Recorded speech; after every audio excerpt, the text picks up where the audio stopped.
The report outlines a range of action-oriented steps to be taken.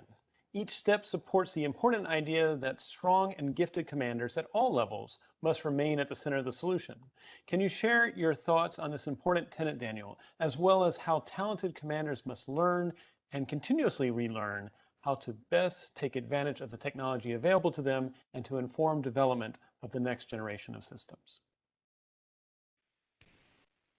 Yeah, and it's really key, isn't it? Talented commanders at whatever level, right from a section commander through to a general running joint operations command, they need to know and they need to have access to good decision support.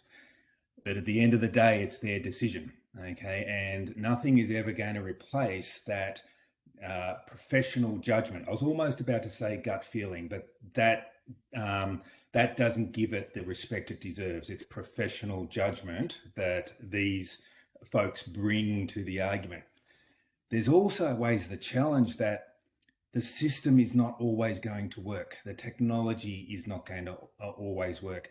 And of course, the enemy gets a vote in this. They're going to be trying to disrupt the system at the same time.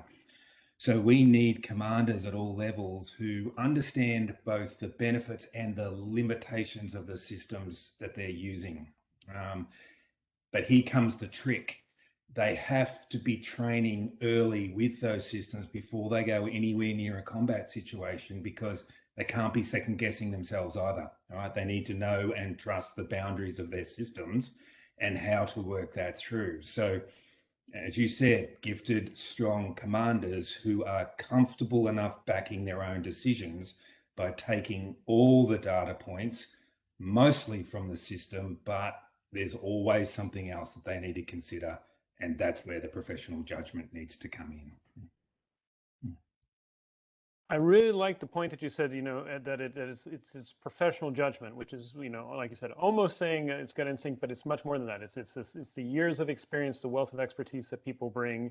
And so if I could ask a quick follow-on to that, you talked about how people need to be training with the technology throughout all stages of their career, when they're just starting off and in mid-career and in mostly seasoned as well. So could you talk a little bit about how that approach might look to always be training with the technology, and how that might actually inform and improve the experience of seasoned commanders? I think the real key there is, and I'm going to expand it a little bit from training to experimentation so that we broaden that life cycle, because there is a phase before it even gets to training that we need real end users working with the scientists and the engineers to determine whether it's even valid to get into a training scenario, because there's still that point. Will this work for us?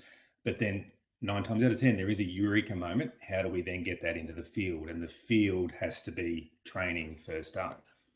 And I think it's not just vital so that we're learning more about the tool, the system, and how it might impact tactics, techniques, and procedures, but the fact that it does change over time. I mean, as scarily so, I started working out with K-phones. I had copper wire running between my headquarters. I was a young lieutenant at the time, so working in the headquarters, but K-phone technology, right?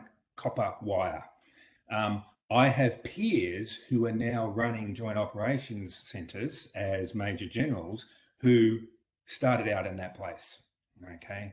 So they cannot afford to be relying on their early training. Okay, they need to bring in that experience, bring in all the knowledge that they've gathered over the years, but they need to adapt and learn to the new technologies. And in some senses, keep up with the new generation that's coming through who are native in this environment. But how do you combine those two things? Native users of the digital technologies and the ongoing digital transformation, and that professional judgment in a warfighting scenario that takes years to build up. If we can join those two things, well, magic's going to happen, isn't it? But it's a test of the system, and the system includes the organizational structure and the doctrine that it applies. Yeah.